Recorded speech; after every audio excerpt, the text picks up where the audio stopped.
Blog Talk Radio.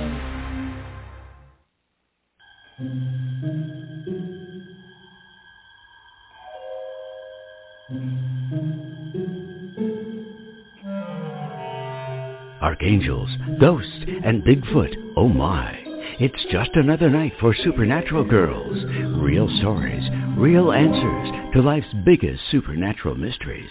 And now, for another exciting interview with paranormal experts from this world and others. Here's your host, paranormal researcher Patricia Baker, on the one, the only, Supernatural Girls.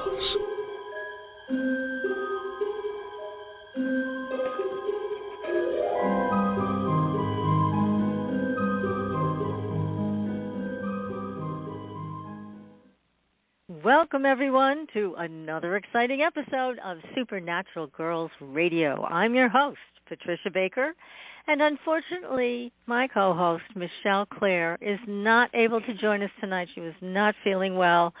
She sends her love to everybody, and we hope she feels better quickly, because we miss her when she's not here to give her insights, especially tonight, because this is going to be a very exciting show about something that gets talked about, mentioned all the time, but very little is really known about the history.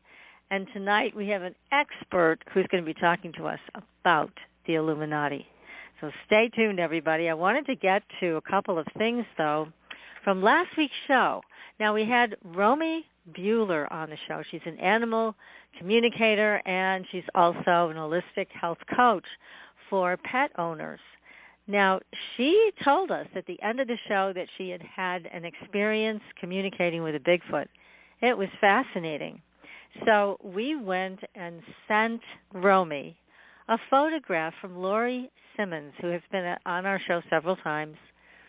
The photograph is of, no doubt in my mind, a Bigfoot, and I posted it on our Facebook page. So take a look at it there. You will see this big looming figure from the back, huge shoulders, and a very strangely shaped head. And it's leaning over, what you can't see, is Lori and her boyfriend that were sleeping in their sleeping bags below this creature. So what's so strange, and we discussed it last week, is that Lori and her boyfriend never woke up. This thing was basically breathing on them, and they never woke up. And I think that says a lot about the type of being this is, how stealthy Bigfoot really is. So that photograph is on our Facebook page. Take a look at it. What happened was Romy decided to tune in and see if she could have a conversation with this one. And so she wrote back to us. I'm going to share with you what she said because it was fascinating. So she just says, "Hi, Patricia and Michelle. I wanted to send you my brief chat with Bigfoot. As you know, as soon as you bring something into your intention, the contact starts almost instantly. It was the night we chatted, and I looked at these photos that I went to bed and had Bigfoot connecting with me as I went to sleep. I was too tired to stay with him, but I did notice his voice was not human. It had a metallic robotic sound to it, like a Dalek from Doctor Who wrapped in a blanket. That's about the best way I can describe it. These conversations and connections have to be given to me in a way I understand, and for me that is English, but this is not their language. And I felt that this conversation took a bit of energy to translate for me. I asked him what he was doing, and he replies with one word, visiting. I ask him where he's from, and he tells me he's inter- and intra-galactic, and that he defies time and space. They are here as swiftly as they are not here. They can be seen or unseen as they choose. When they are here, it is to get our attention. There was a period of a number of decades they were hard to find and rarely seen on Earth, but they are about to show themselves more often. They were here, during that time, although not as widely as they are now and about to be. but weren't able, let me find my place here, to be seen by the human eye. We will see them more often, but also with more clarity soon enough. When I go to touch him, and this part really was fascinating, I can feel his rough fur-like coat under my hand, and there is a density to his being, but not like a human. It is not solid. With little effort, I can push my hand through into his body, which I have to say is absolutely freezing. Or is it boiling? This is interesting because it is both at the same time. I also hear this sound come from him, which I am told is a galactical language they use. This sound reminds me a little of a humpback whale song underwater. It sounds distant and quite eerie. He is telling me that they take people occasionally from solitary camping locations. Apparently there are many unreported missing persons that they select. See, I always knew they took these people. So here it is. That person, tents, equipment, etc., all vanish within a nanosecond, like they were never there. They are taken to intraspace locations. I don't know where that is exactly, but they take them there to show them the truth of what is beyond the dimension we humans see and understand. They are mostly not returned. Some are, but they have zero recollection of what they experienced. They do feel different, though, and I see them being reprogrammed in some way, a higher level of consciousness. He says it's getting closer for you to see what exists beyond your insular world, but not yet. More chaos needs to reign first. People need to be more driven to search for what some already know, that consciousness hasn't arrived yet. You are to experience some hard lessons first. You are complacent and you are very, very ignorant. It is arrogant to think that the only existence is what is right in front of you. When I ask how many of them there are, I see this endless vision of Bigfoot looking very busy. I hear they are everywhere, all of the time, and they can be in more than one location at any given time on Earth or elsewhere. I also am shown what looks like a portal that they shift through to Earth. For now, they may well be seen in only certain areas. This will change as I see the portal widening. Maybe not in my lifetime, but they will be seen further afield. So that's Romy's experience based on the photograph that we sent to her. So fascinating stuff. Romy, thank you again. And Romy will be joining us because everybody loved hearing from her. We're bringing her back sometime in June, and she's going to talk more about all these exciting things. So it's wonderful to have her with us, and we will definitely be having her back. We'll keep you posted on the exact date. In the meantime, go to our Facebook page, give us a like and follow, and take a look at that photo from Lori Simmons. So tonight we have expert Jon E. Graham. He has translated an incredible book. It's called The Bavarian Illuminati, The Rise and Fall of the World's Most Secret Society. And it tells us all about this small group that was founded in 1776 by Adam Weishaupt.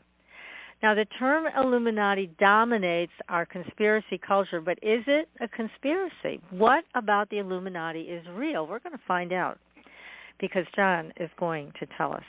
Now, this book was first published in French in 1915 and explains the Bavarian Illuminati's grades, rituals, and ceremonies, as well as its fundamental philosophies.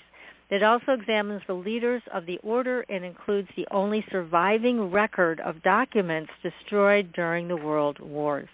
Now, Jon is an award-winning translator, artist, and writer specializing in esoteric topics and surrealism. He lives in Vermont, and he is also the acquisitions editor for Inner Traditions. And he's with us right now. Jon, welcome to the show. Oh, thank you. I'm happy to be here. So, what a beautiful where book. should I begin? I'm admiring this. Well, there's so much to talk about. First, I have to tell everybody, this book is absolutely gorgeous. I mean, the cover, it's a hardback. It's just beautifully printed, beautifully done. If you're looking for a gift for yourself or for anybody, I highly encourage you to take a look at this book.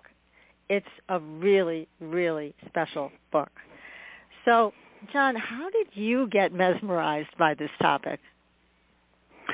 Well, I've been working in this field for some time, and even before I was working, I've had a long interest in the occult and esoteric societies, secret societies.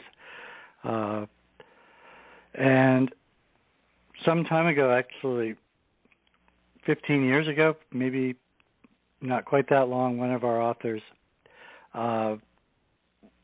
found this book, which I hadn't heard of. I wasn't familiar with the author at that time. Since then, I've become quite familiar with his work, though he's rather a mystery, since there doesn't seem to be much about René Laforestier, who wrote this book. But this author, James Wasserman,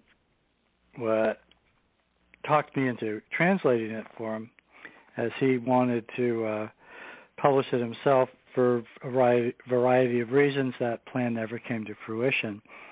And then over a few years ago, I realized that the book was now in the public domain, and I talked to my colleagues and the publisher at Inner Traditions, and we decided we would go ahead and do this.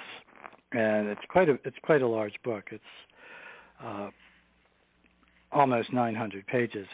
It actually contains 6 books within it. One that just starts out with the humble beginnings of the Illuminati. Then second book discusses the context, the esoteric world that the Illuminati developed in, which especially includes the Strict Observance, which was a Templar-based Freemasonic group with a high number of aristocratic members that dominated the German esoteric world in the mid-1700s. Then it discusses the further history of the Illuminati, their grades, their organizations, their different signs, and the symbolism that they used. And then it comes to the book 4, which is where they were exposed by a disgruntled member that led to their downfall. And the final books talk about Weishaupt's philosophical theories and the legend that grew out of the Illuminati's history, which had become fairly well known throughout Europe. And it provided people with a ready, shall we say, explanation for the French Revolution, which came to many people as a complete shock. So this book is probably the most scholarly study you'll ever find on this particular subject. And it really does give the history of this, of how this group got started, and it's really very different than what I expected when I'm reading about this. Well, this is very different than the Illuminati that's discussed ad nauseum today in our contemporary culture. Very different. Yeah, there are elements in their history that fed the kinds of myths that grew up about them, and I tend to describe it as an egregore, as something that it's a kind of occult thought form that a group of people create that goes on to become something bigger and survives their own passing. And in fact, you could even say that it's their demise that gives it the life force it needs to become something that becomes, a cultural entity that transcends their original desires for it.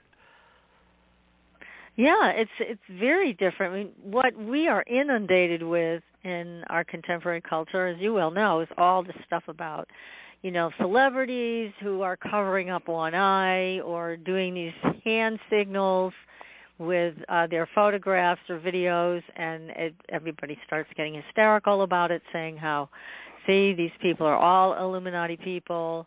They all want to control us and rule the world, or they are controlling us, and we're just too stupid to know it. But, yeah, I mean, what has built up around this whole thing. Well, that's one of the valuable things about this book, because it shows you step by step the actual history of it, the historical context in which it grew, which it's just for the second book alone, it's invaluable to people who want to know more about just how deeply occult and hermetic ideas permeated Germany and actually all of Europe in the mid-18th century, which 120 years before the so-called occult revival that happened in France and especially in Paris at the end of the 19th century, that these ideas have been with us all along. That they never really seem. If you scratch beneath the surface, you find that hermetic ideas play a vital part in the intellectual and cultural life of European societies going back hundreds and hundreds of years. Now, there's been such a change, though, because what Adam Weishaupt was up to, I mean, he had some really interesting ideas, and it has, again, the whole Illuminati thing has taken on a much more sinister aspect. Is that how you would describe? That's how I see it. How would you see that? Well, I mean, the ideas that he espoused were very similar to what the founding fathers were inspired by in our own American Revolution. Yeah. He's talking about equality, and he's talking about giving people the right to their own destinies, that removing the oppressive presence of kings and priests to tell them how they had to live. That his idea was to create a society that would educate people so that they could be responsible for their own lives and pursue their own desires. I mean, there's that I don't see as anything that would be found threatening and offensive to the majority of people. Exactly. Today. Right. And yet the term Illuminati seems to have this dark feeling to it. But I loved reading your book and having an understanding of what Weishaupt was really hoping to achieve. And like you said, it was much different than the stuff that we're hearing about the Illuminati today, which seems so corrupted. Yeah, because it seemed to me like he was on the right track. Human suffrage. Yeah, I mean, if you look at the ideas, I mean, they were right, exactly. There were, I mean, like all human beings, there's like a kind of contradiction at work with him. A lot of his motivations were inspired by his deep dislike of the Jesuits, who had been they had controlled the educational system that he came up in. But while he was creating a system to fight against that kind of Jesuitical oppressive control of the minds of the people they educated, at the same time he used some of their methods. And unfortunately there was also the he didn't shy away from let's say coloring the truth, when he first started the order. And in this he's not at all different from the people that were running other secret societies. They claimed descent from various secret orders of thousands of years ago. The strict observance claimed to be a direct, unbroken descendant of the Knights Templar, with even roots going back to ancient Egypt. And that was one of the. There was such a hunger. This was a time filled with spiritual seeking, and these secret societies were competing with one another to draw people into their organizations. So they were claiming access to great secrets. Many of these organizations claim to have the secret, alchemical secrets, turning lead into gold, things like that, or the great secrets that had been edited out of the Bible by the oppressive Christian institutions that had come along later. And, there was many things. But they would give the people that they wanted to join their organizations the idea that once they became a member, they would eventually, through study and initiation, be given access to these great secrets. And part of the competition between them would be in exposing each organization as not having such secrets. Uh-huh. So there was but as far as the Illuminati goes, their basic goals I find very sympathetic. There's and at the time, in the context of the time, these ideas were considered almost heretical, even though it is in the 1770s. You still have a monarchical state, and Bavaria, where they came from, was still the most backwards of all the principalities that were part of what would, in 100 years, become Germany. And Bavaria was practically like North Korea at one time. It was completely shut its borders off to anything that was vaguely Protestant. So all the Enlightenment ideas that were characteristic of German society post-Martin Luther never made it into Bavaria.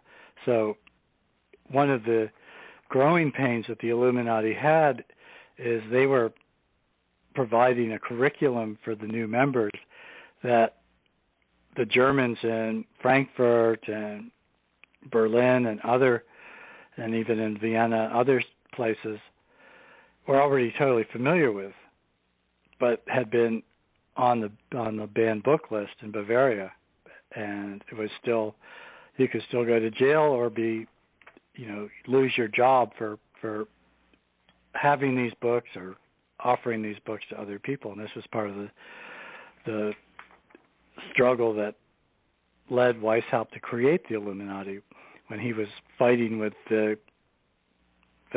Jesuits, who had been the Jesuits at Ingolstadt University, where he was a law professor. And he was trying to introduce books into the curriculum that they considered heretical. So he really was introducing ideas of freedom, and they didn't like that one bit. And this was not a big group, right? This was a small group. Yeah, it started off, I think their first meeting, which was on May 1st, 1776, there were 5 of them, and it was like students and associates he had at Ingolstadt. And from there, they cultivated people in Munich and other cities in Bavaria. And it's hard to say how far they would have gone, but at one point they were joined by Baron Knigge, whose connections and whose sophistication really gave the Illuminati the ability to move far beyond the provincial ideas that Weishaupt was struggling with. And without Knigge, it probably never would have had the scope it did, not only for his own knowledge of what the high society was at that time, but he also was very familiar with all the different systems. He'd been working in different Freemason systems. He had also been a member of other orders, including orders that had women members, which were completely shunned by the bulk of the secret societies of that time. But there was some trouble with him. Knigge and Weishaupt had a falling out, partly out of Weishaupt's own jealousy of Knigge's success, And I think he decided to push something that Weishaupt didn't like. So Carnegie was a very sensitive individual, and I think the author at some point describes him as someone who, after having a falling out with someone or feeling slighted by someone, would go home and stay in bed for 3 days. Okay. So Weishaupt, when he held him up for ridicule, it angered Carnegie so much he broke from the order. And for a while he was actually writing screeds against secret societies, the danger they pose to society. But once, there were things happening that interested him, he dropped that and went right back into working with other secret societies. And the French Revolution really inspired him. Yeah, it's an unfortunate thing with these power struggles that went on within this very small group, but it's understandable. It sounds like Adam Weishaupt was slightly insensitive, shall we say? Yeah, he was he had an autocratic tendency despite his egalitarian ideas, and that also is expressed in his belief that telling half-truths to people in order to encourage them to become members was not morally questionable. And this was something that would come in. Carnegie figured it out very quickly. And once Adam Weishaupt confessed that the group didn't go back several hundred years or millennia or whatever, Carnegie just jumped right in, and he's the one that rewrote all the grade rituals, and he was able to recast the entire grade system of the Illuminati in a way that was much more sophisticated than what Weishaupt had created. And he also expanded on it, drawing on his knowledge of the Scottish systems and other of the more extensive Masonic systems. Yeah, so that was a bit of a problem. It's too bad that they couldn't have worked together in a more cooperative manner. But certainly if somebody's holding up to ridicule, it doesn't make you want to work with them, that's really unfortunate. Yeah, I think, it was if Weishaupt's ego hadn't been so large, they would have found some way around that, but he just couldn't. The idea that Carnegie was going to get credit for all of these things, which he had done, really ate away at him. And that's a shame. And there was also, the same insensitivity and ego was what led to the order's downfall, insofar as he offended one of the lower-ranking members of the Illuminati in Bavaria, who had connections with the elector's cousin, Clementina, the Duchess. And, he went and told her everything. And while it took some time to convince her cousin Carl that the Illuminati were a danger, eventually, through her efforts, seconded by his confessor, who was a Jesuit. But to be technically clear here, the Jesuits were, at that time, banned by the Pope, who felt that they were a danger to the institution of the Catholic Church. But all the members of the Jesuit society were still in place throughout Bavaria and other areas where they had their greatest influence. So the elector Karl's confessor jumped on what the Duchess had revealed and just worked and worked and worked to convince the elector that he should ban all secret societies within the borders of Bavaria, which eventually he did, and that's what started the downfall of the Illuminati.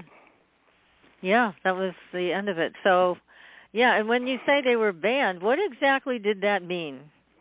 They weren't allowed to meet. And in fact, even since many of them were friends, if 3 or 4 of them got together at an inn, that could be taken as them breaking the ban and having a meeting. Yikes. So, and as the suppression grew more extreme, they started demanding loyalty oaths from people in all the different sectors of Bavarian society, the military, the courts, and they realized that the Illuminati had insinuated themselves throughout the society. They had members throughout the educational institutions. Mm-hmm. They were in all the courts. They had high-placed members in the military. Many of them were personal secretaries or counselors for different aristocrats.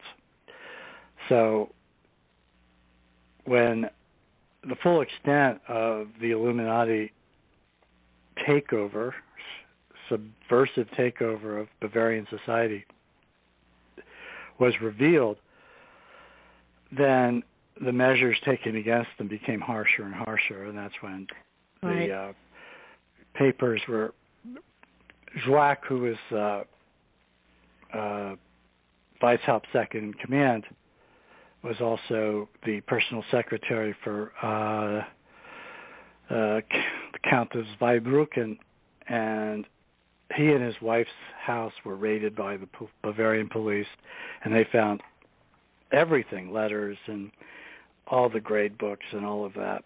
And after that was found, especially since the letters had ideas that were far more radical than what they had codified in the Illuminati, official Illuminati philosophy and grade books. The letters were what really set them off.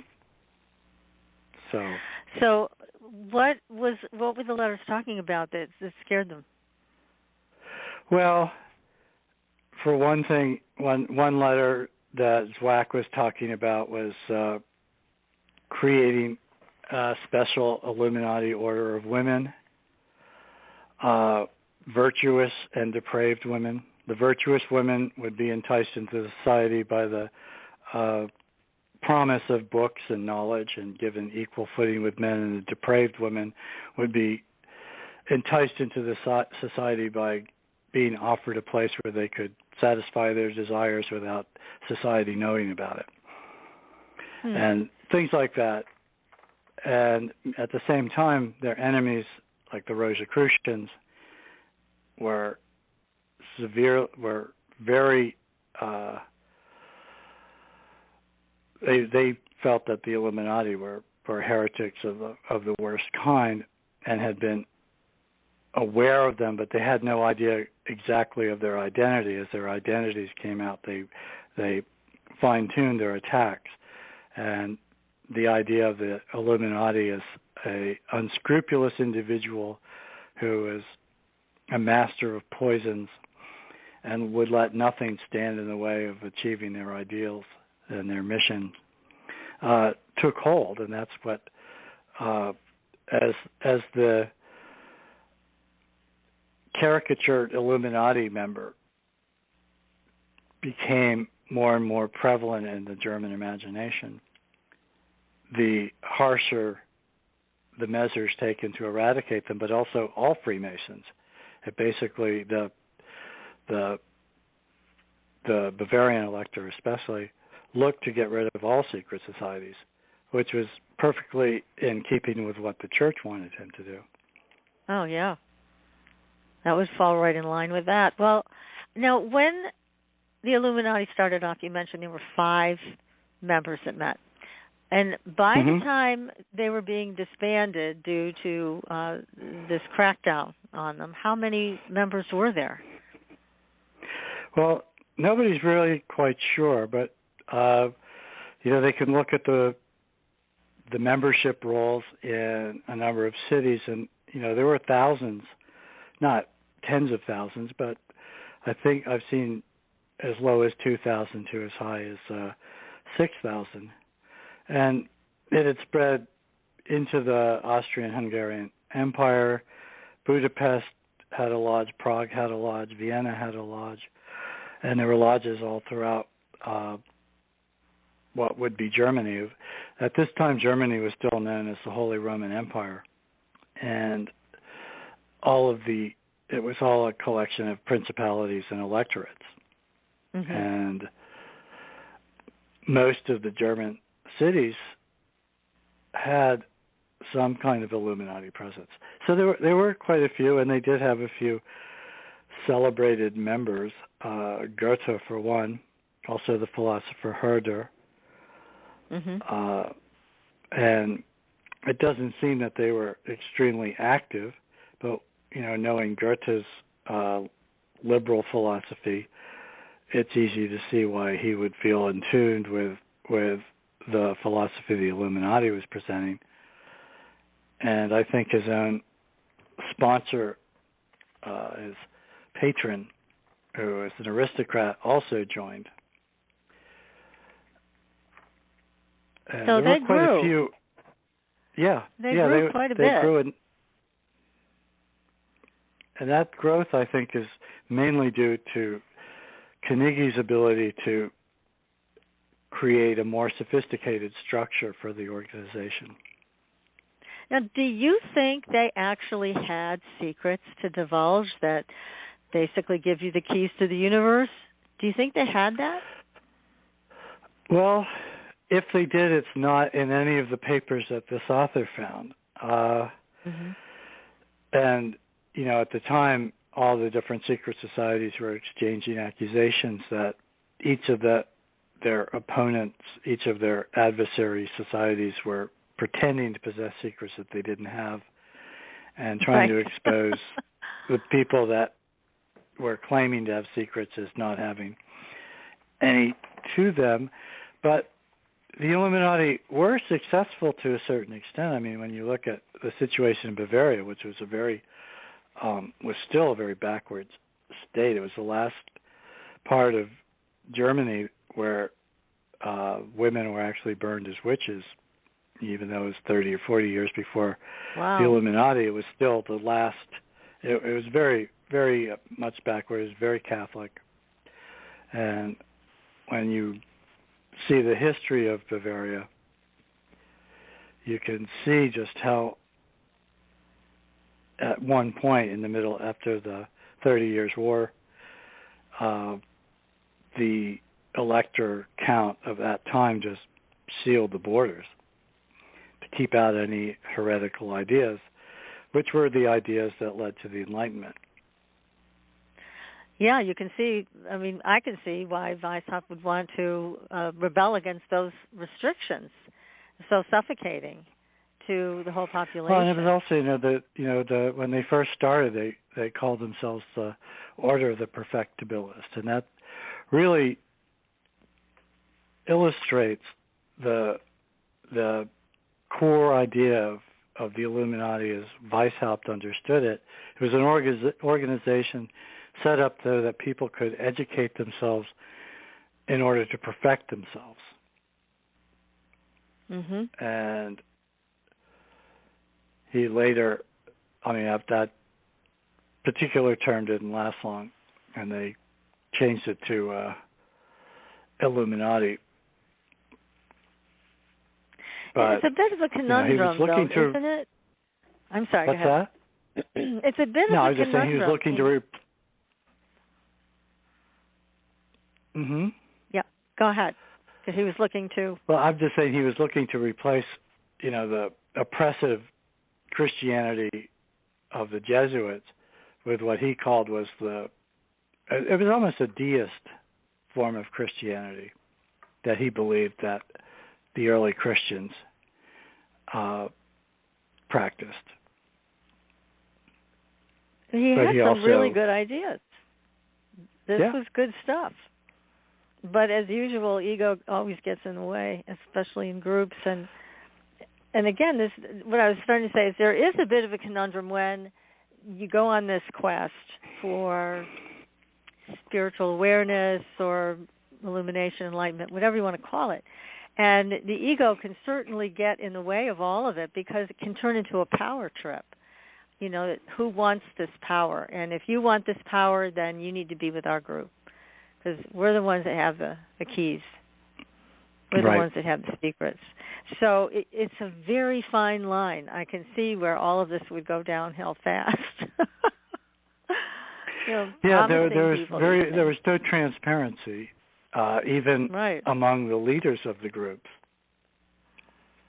And the Illuminati actually, under Carnegie, created a system in which they would join Masonic lodges in order to incorporate that lodge into the structure of the Illuminati organization. And the members they felt were the most qualified and talented would be encouraged to go higher in the grades of the Illuminati, while the other members, especially if they could provide financial support or offer other ways to support that, would be encouraged to just pursue the more traditional Masonic path, not knowing that there was a secret society, that they were a secret society within another secret society. Right. Now, the term Illuminati now is very much associated with satanic worship. Is that anything that you encountered in researching this and translating this book? It's not in what they were doing, but in what they were accused of. It quickly, at this time, it wasn't the satanic aspects, though, to the, diehard Catholic or especially Jesuit institution. All of their actions were obviously guided by Satan, but it was the political attacks against the sacred order of the old society, where the king, the divine right of kings, and whoever was the leaders were ordained by God to have these positions. And Weishaupt was fighting directly against these ideas and calling the ideologies that supported them superstition. And because they controlled the educational systems of Bavaria, the Jesuits had great success in maintaining their hold over it, but as the Illuminati order grew stronger, they were successful in getting their own people placed in positions of influence and power, where they could make decisions concerning how their students would be educated. So the conjecture is possible that if the Illuminati had not been exposed, they could have created a real, a huge shift in Bavarian society. Oh, definitely.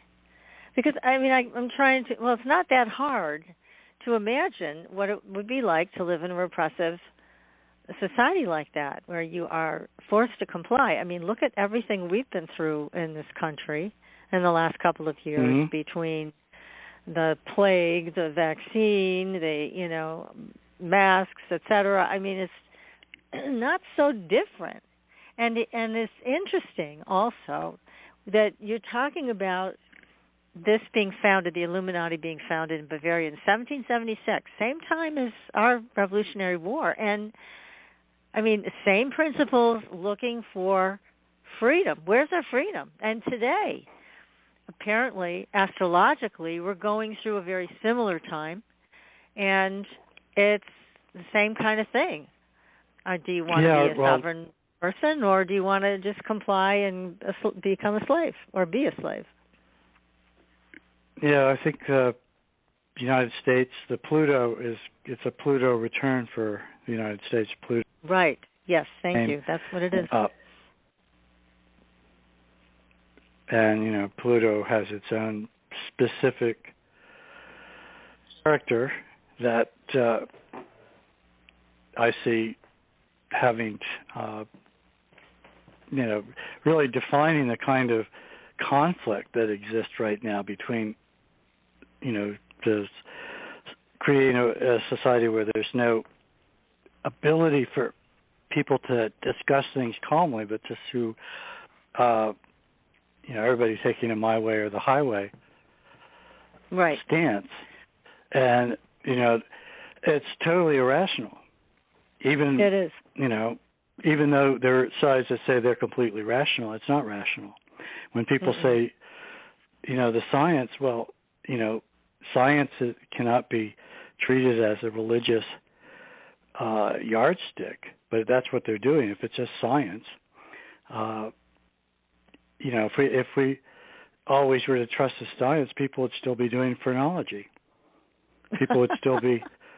Yeah.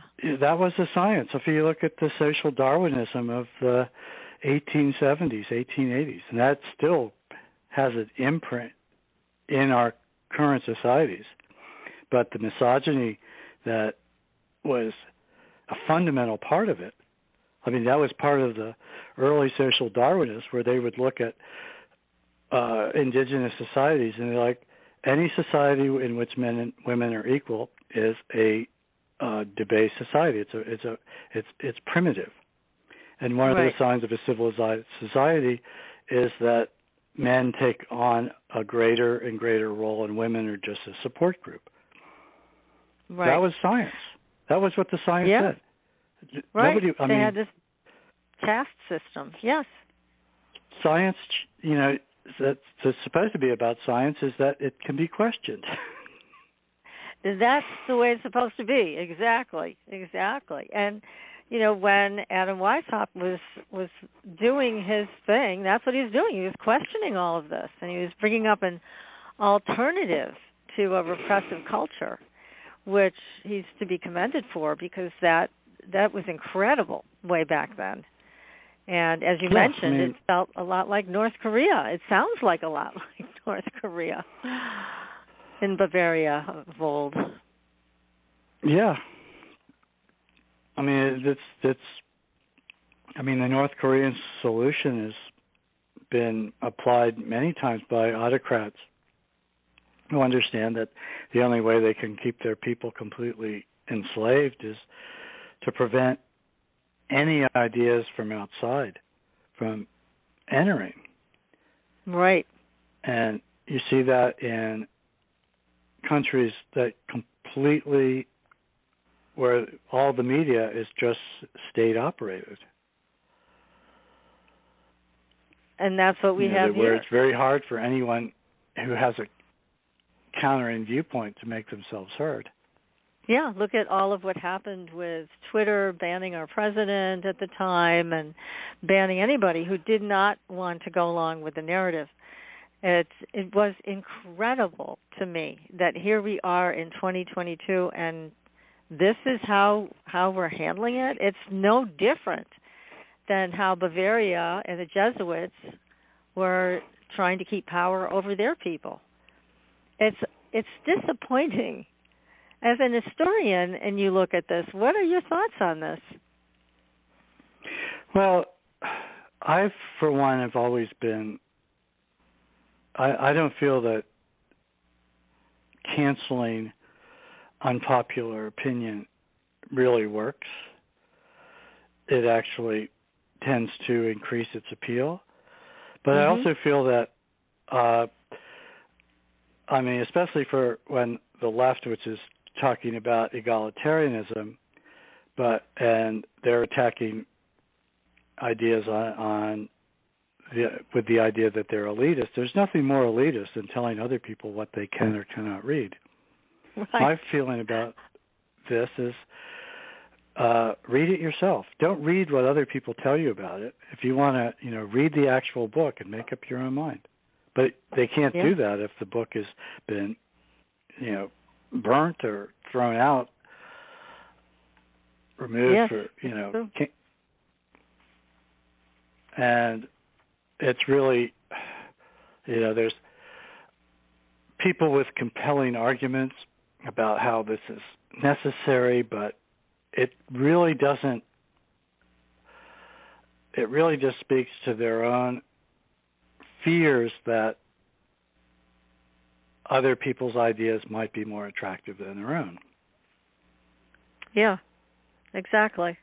And I'll tell you this too, Jon. Given, everything that we've been talking about tonight, I just have so much more respect for people like Adam Weishaupt, who you've written about and are translated this book so beautifully. I mean, I'm just thinking the courage that we have to have today to speak out and maybe say an unpopular opinion, it's enormous. And back then, in 1776, for him to have started this group and given it form and ideals, I mean, that took a lot of guts. It really did. Oh, yeah, well, he was, Cagliostro, who also appears in this book later, when he's talking about the creation of the myth of the Illuminati, Cagliostro ended up dying in a Vatican prison for the crime of Freemasonry. And in fact, that crime was punishable by death in the areas of Italy controlled by the Vatican. Yeah, so people paid. Very different than today. Yeah, or is it?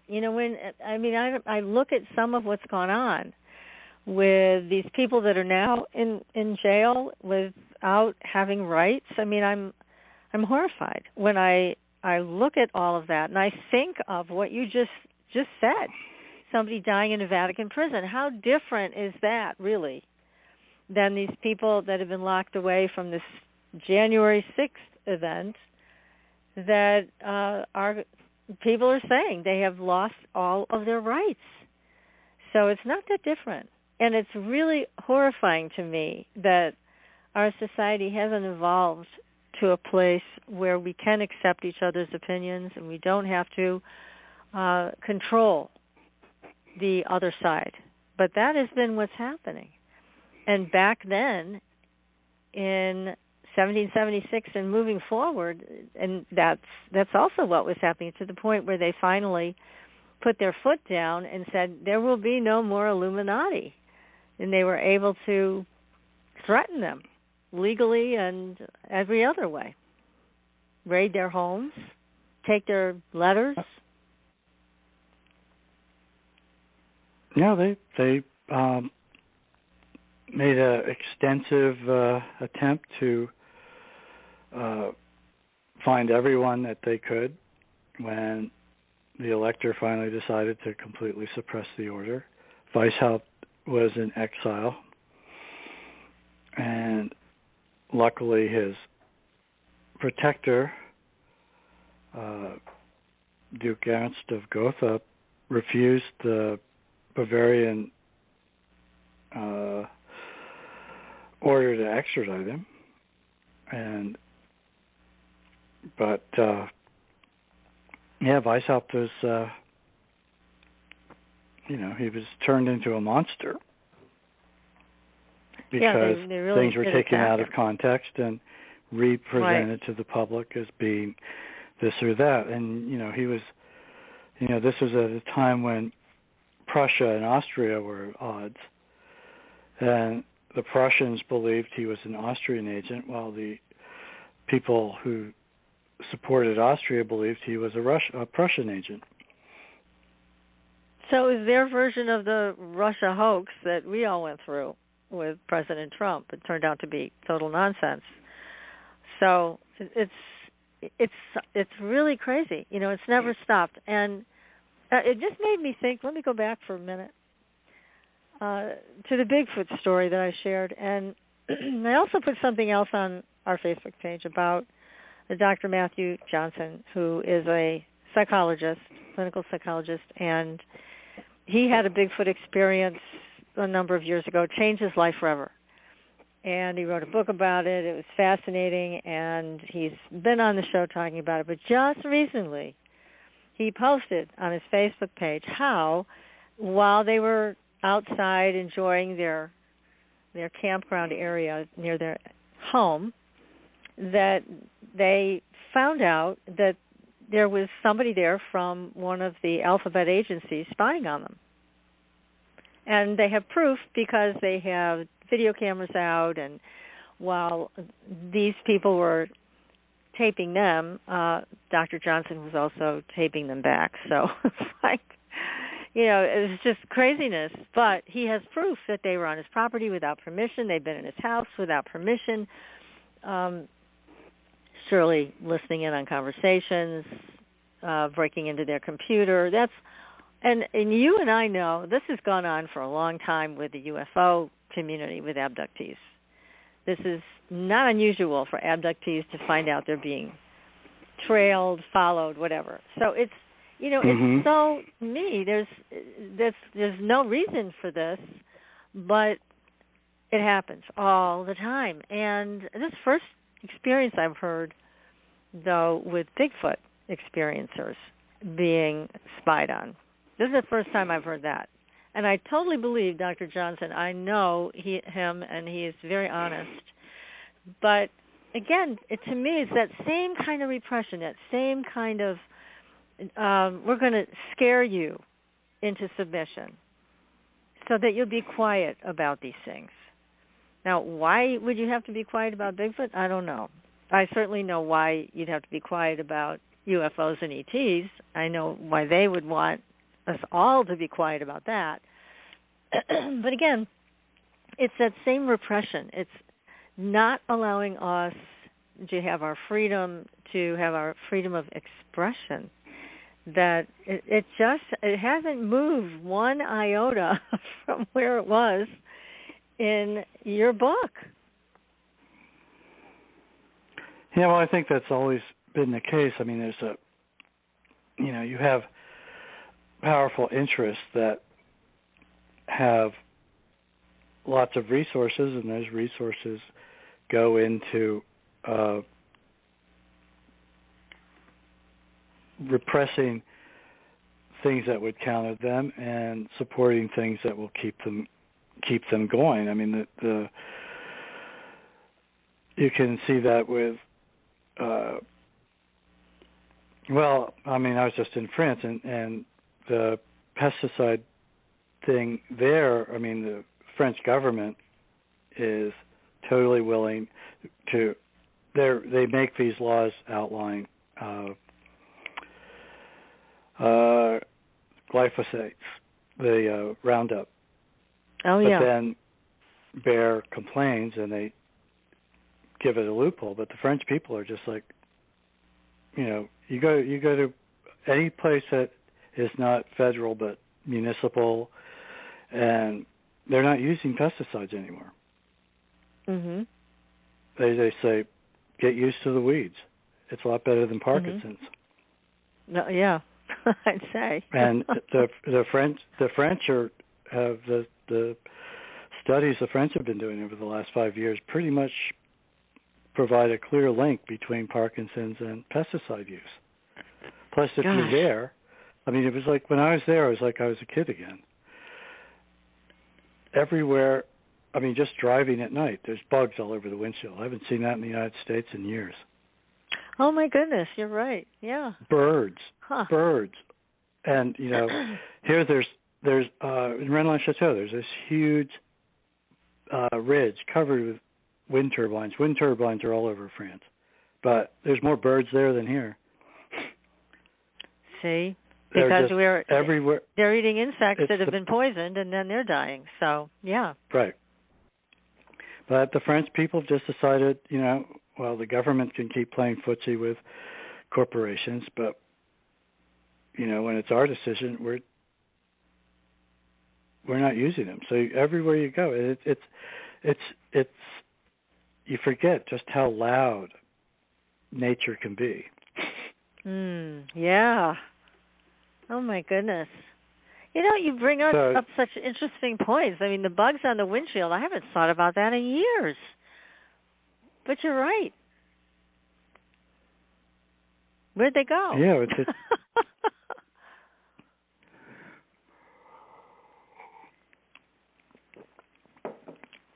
So this is very interesting. It's just, but the here there's too much corporate involvement with the medical community. Oh God, yeah. And so it's like you go along or you're fired. I mean, there's so many horror stories of researchers that came up with stuff that some big corporation didn't like, and then they refused to retract it, and they're chased out of their university position or hospital administrative position or whatever, and labeled a kook. Yeah. Oh yeah, that happens all the time. The medical profession is totally owned. There's no question, and it's also, you can look at the vaccine situation and now look at all the information that these companies are releasing, and you have to sit back and really understand follow the money. That's what I always tell everybody. Follow the money if you want to see what's really going on. No, that's always it. It's like, you just ask who benefits and where's the money. Exactly. And we had Dr. Garth Nicholson. He is a Nobel Prize-winning microbiologist. He and his wife both microbiologists. And they discovered the cause of Gulf War syndrome. And they both had, I think it was federally supported labs, and had done tremendous amount of really incredible research. But they found out that the cause of Gulf War syndrome was, guess what? Vaccines. And the people that were involved with the Gulf War that were not vaccinated didn't get sick. But the other thing they found out that was fascinating to me is that the Gulf War syndrome was also contagious. And soon as they published all of this information, oh my gosh, they were shut down. Their labs were shut down, and they were locked out, and they lost all their funding. End of story. Yeah. Perfect example of what happens when you try to tell the truth, and it goes against the corporations that are making money from these vaccines. Yes, it's unfortunate. But yeah, it is. But again, go ahead. No, I just think that if there seems to be a greater movement in Europe to push this to push back, so maybe that will help loosen the grip. Well, let's hope. I mean, we do see people speaking out, and we see now medical professionals and researchers also speaking out about a lot of these things. But you're right, the corporate involvement here is it's just into everything. It's just fingers spreading out everywhere. But it's wonderful to hear that in France they were able to say no to pesticides, and it's changed their whole ecology. That's really encouraging. It's so evident when you're there, and it just reminded me of when I was a kid here, and Vermont's relatively ecologically safe in some ways, but there's it's nothing like in France. Totally amazed just how. You just go out in the country and it's just like bird song, insects. I mean, I was seeing bumblebees as large as my thumb. And Oh, you my just hear goodness. it. You just hear this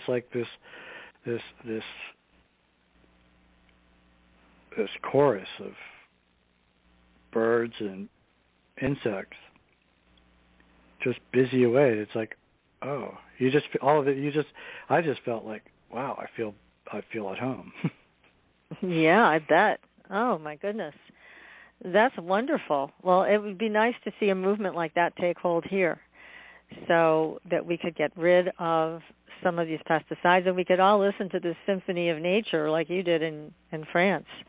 Because we are missing out on all of that. It's all out of balance.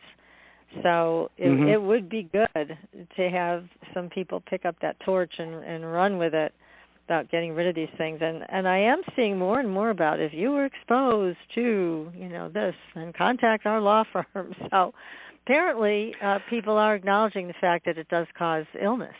That's a good start. Yeah, that's where I think the Achilles heel for these things is that especially with the Roundup thing, because it's been admitted in American jurisprudence that this thing causes a deadly illness. Yeah. And people have won huge settlements against Monsanto and Bayer. Good. And eventually lawyers being lawyers, they go to where the money is. This is where ambulance chasers are now. Yeah. Yeah, they see the potential for sure. Yes, indeed. Now, one question I have for you to go back to this amazing book that you've written, and again, for everybody that's listening, the name of the book is The Bavarian Illuminati, The Rise and Fall of the World's Most Secret Society. There are a lot to the ceremony and rituals with the Illuminati, and part of it, which we've seen throughout a lot of these secret societies, is the idea of dying and being reborn. So, talk to us about that. How did they handle that in this group? They didn't have, like the chamber of reflection that you find at Masonic things, or the death ritual. It was more of finding the light. That was their chief symbol as the initiate progressed through the system. I mean, in the early mineral graves, the recognition sign was placing their hands over their eyes as if blinded by a light.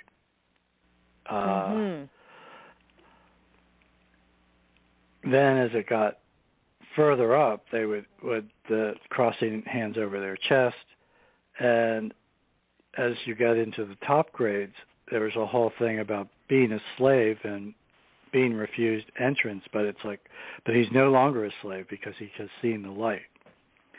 So there's this. Okay. See if I can remember the Latin phrase. Yeah, it's the Illuminatus Minor.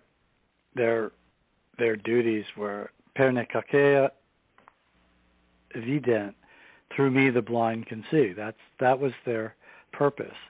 So you don't have the rebirth dynamic that you see in Masonry.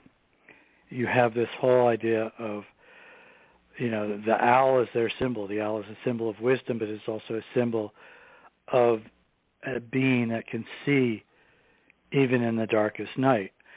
And the Illuminati perceived that where they were was in the dark night of superstition and oppression. And through the education of their members would be able to learn how to see. Okay. So that's how they handle that transmutation. Okay. But it's a more intellectual thing than, the death and rebirth thing with the initiate is really powerful. It's playing with, the most potent aspects of a person's emotional being. So Right. this is more intellectual, but that was their appeal. It was like the novice was given huge reading lists as well as their writing duties, and the whole idea was to teach them how to observe not only themselves impartially but others. Mhm. And while this led itself to the kind of surveillance system that the Illuminati were criticized for, it was also very it's indispensable for anybody on a spiritual path to learn how to observe themselves free of the delusions that are created by their desires. Right. That they can start seeing through their own seeing through their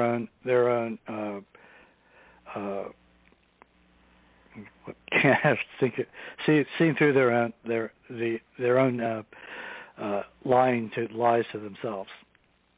Yeah. Right. So they get past their own illusions, and so their goal was to see the light. And again, all really good ideas, especially for 1776. Yeah. It was really, really good thoughts, and it sounded like everything was in the right place. But then the usual stuff with the ego and power and infighting. Now, was it just those two fighting, Weishaupt and what's his name, Kanicki? Were those the two? Well, or were there others? The two most powerful members, but Weishaupt was very upset with a lot of his members throughout the history of the order, because he felt that they didn't give the order the seriousness with which it was, that he wanted them to apply to that. So he didn't feel that they gave it the respect that he wanted them to give it. Yeah. Yeah, he's that Mesenhausen, who was one of the first members,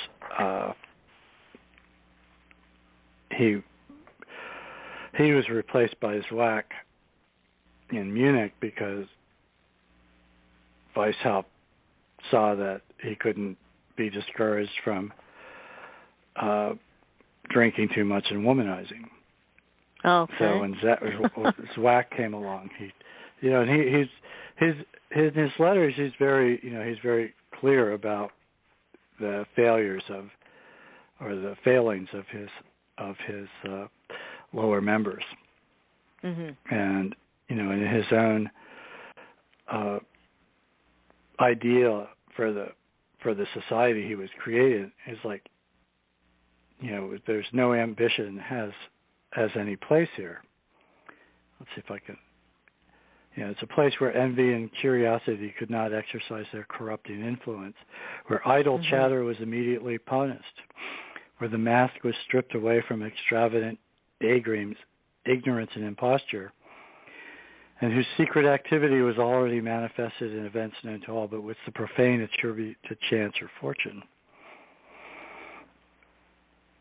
So he was, this was a very serious endeavor, and he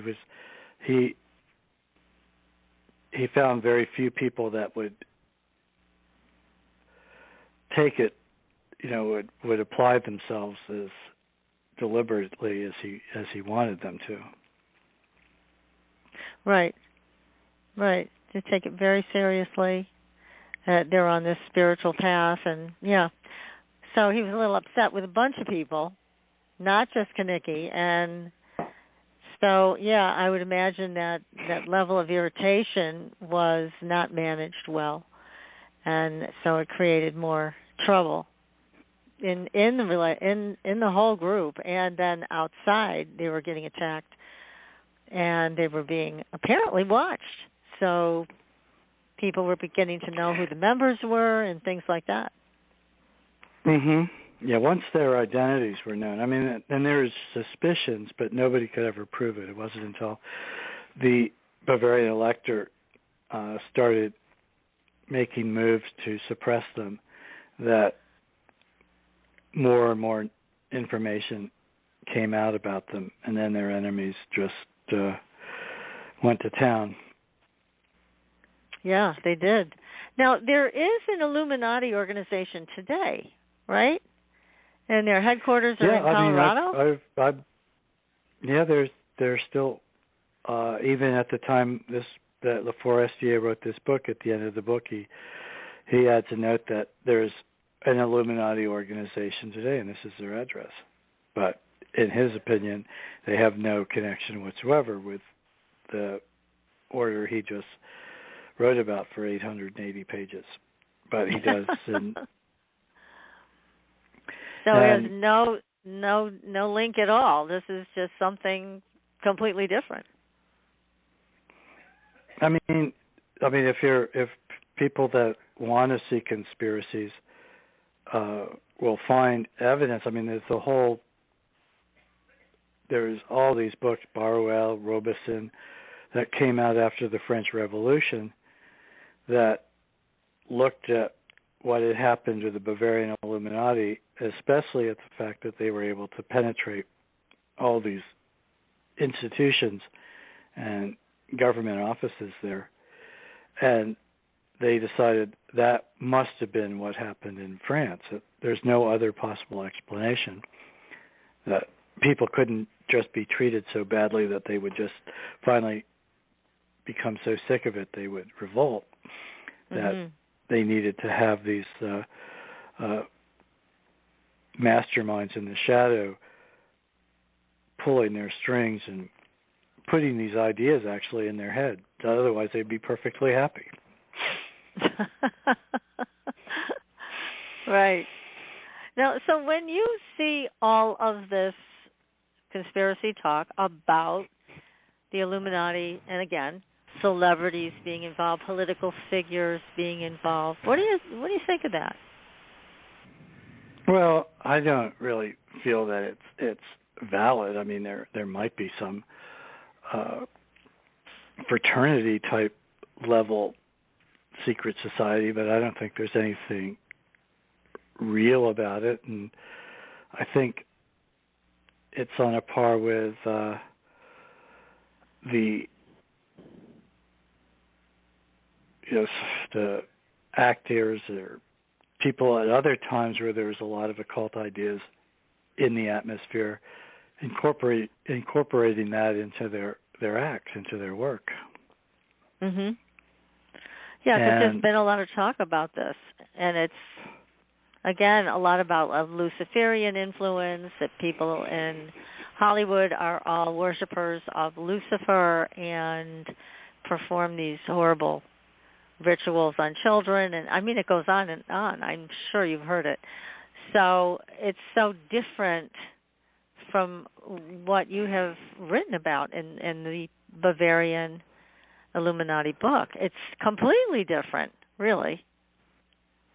Well, I tend to feel that a lot of these things are exaggerated, and in some ways, when there's a lot of chaos and uncertainty in the world, conspiracy theories offer people a kind of structure with which to approach the problem. But then there's also, wild ideas about things that, somebody was telling me that George Soros was given, that the U.S. Army after World War II made him the head of all these German corporations. And I'm like, that's not true, unless as a 14-year-old kid he was, a prodigy. I mean, regardless of what people feel about him, when the people that are creating these stories create these fictions, that I always look when people just tell me that Fauci and Bill Gates were roommates at Cornell. It's not true. Mm-hmm. Yeah, Bill that was Gates a big one dropped going out of around. Yale, and there's 20 years difference. I mean, I maybe not 20, 15, but there's like people say that, and other people just repeat it. They don't think about it. I mean, that's part of my job, is that I always I don't believe what anybody tells me, and it's also part of Surrealism. Is what is on the surface isn't always real. It's you have to look beyond the surface. Yes, right. And that's what I feel, is that you just start peeling away the layers, and you'll start finding very different things. Yeah, not necessarily what they just told you. Right. Yeah. So I never repeat anything. I mean, any meme I see, I always strip it to pieces. Good for you. I mean, that's a good way to approach all of this, so you don't get caught up in something that has no bearing in reality. A lot of people are going off on tangents for these things. Yeah. Well, it's so easy to create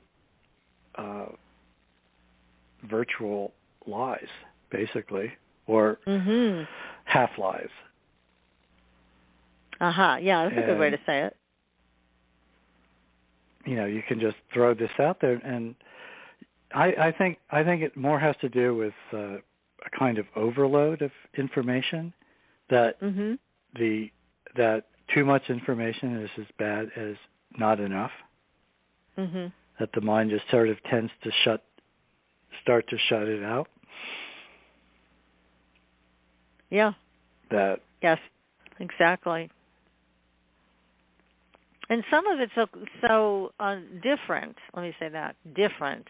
It's really hard to find reference points that you can trust. No, I think for me it's always been just to work within yourself areas that you can control. I can't do anything about what happening off in the wider world, except in small ways. But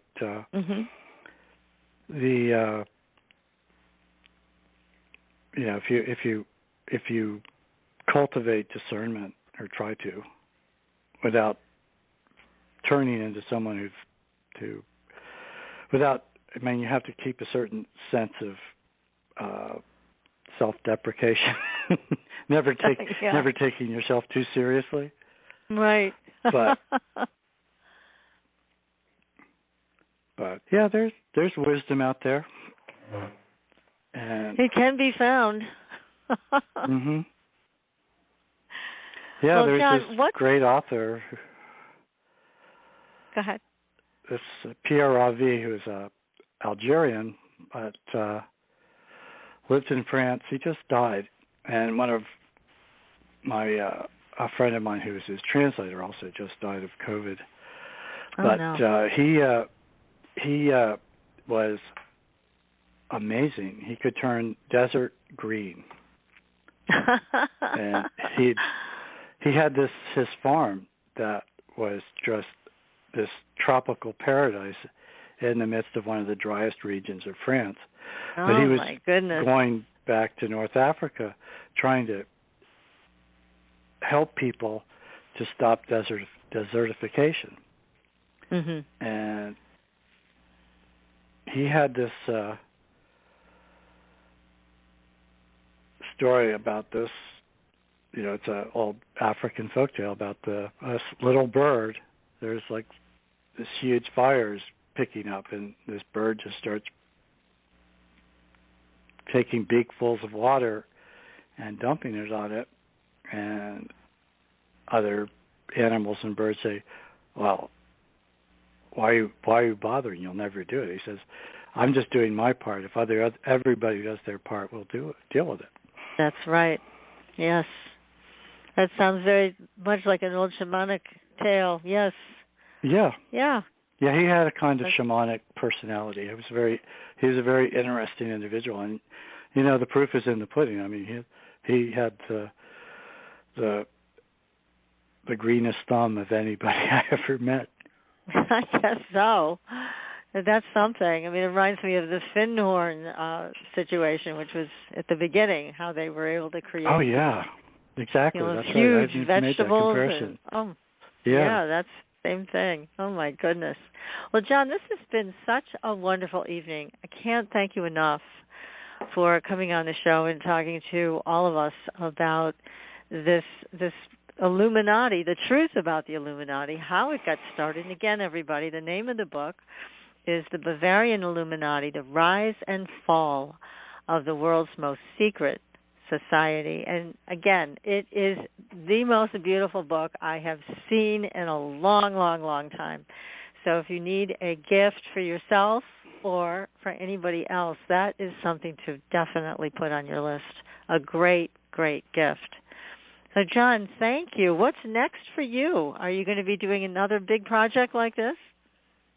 Well, I've translated quite a few books. Actually, there's one that I'm always happy to talk about. It's being edited now, but it's also a book that's going to probably shake up some received notions about history insofar as it provides evidence that the Vikings didn't just stop at Greenland, and they had more than Vinland in North America, that there's evidence for Vikings all the way to Hudson Bay, and that Norumbega, which is on the maps, it was on Cartier's map when he came to on behalf of France to explore. At the Norumbega Norse settlement, which could be anywhere from Penobscot Bay in Maine to Chesapeake Bay, but that it actually existed. And he has a lot of, he went to a lot of sources that traditional historians have overlooked or not considered we worthy love of that looking at. stuff. Oh my gosh, you're going to have to come back and talk to us about that, because we love alternate history. We know that what we've been told isn't necessarily the truth again either. So what's the name of this book? I think it's The Mysteries of the Far North. Great. I think subtitle would be, let me just see, I think it's the True Story of the Vikings in North America, or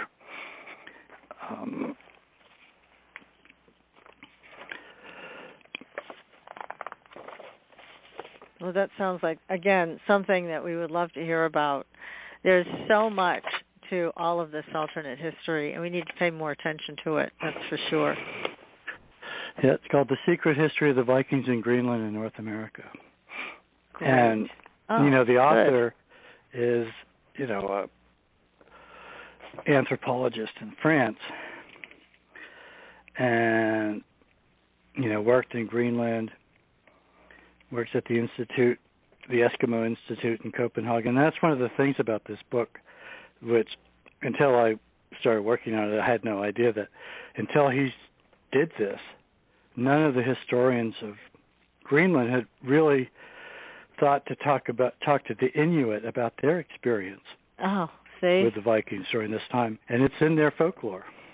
Oh, my gosh. Well, again, this is another great adventure that we have to go on with you when you finish this one. So we'll look for that and have you back on this show. And thank you again so much for this wonderful evening. It's been so enlightening. Again, the book, everybody, is The Bavarian Illuminati, The Rise and Fall of the World's Most Secret Society. So next week, everyone, we'll be back with another great show, and we've got William Stickevers, astrologer extraordinaire. He's going to be talking to us about finances, war, food shortages. You can't miss it. He's going to tell us what we can expect. So until next week, see you on the Blue Highway. Good night, everyone. Thanks for listening. Tune in next week for another radio adventure with Supernatural Girls.